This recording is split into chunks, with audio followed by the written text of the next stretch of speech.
आपने जातिवाद किए बिना भेदभाव किए सभी युवाओं में कला का विकास बढ़ाने के लिए तथा उनमें नैतिक योग्यता और तार्किक सोच बढ़ाने के लिए आपको और आपके सहयोगियों को ने विशाल भाषण प्रतियोगिता के लिए आपने मंच तैयार किया, इसलिए आपको तहे दिल से धन्यवाद।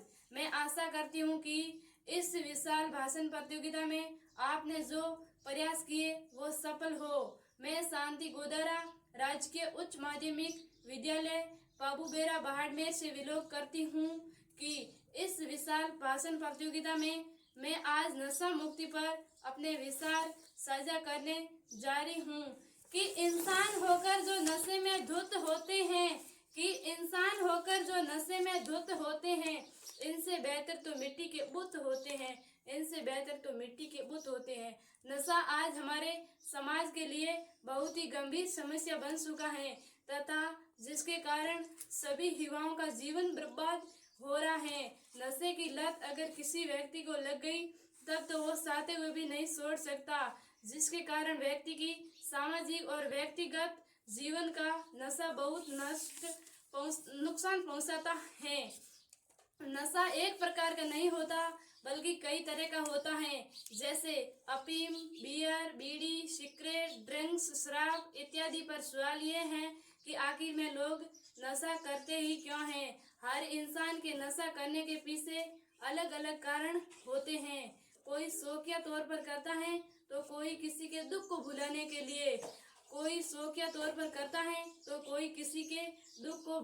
के लिए, अगर सरकार इस नशीले पदार्थों पर रोक लगा दे तो काफी हद तक छुटकारा पाया जा सकता है। सरकार के साथ साथ पूरे देश की जनता को भी इसमें सहयोग करना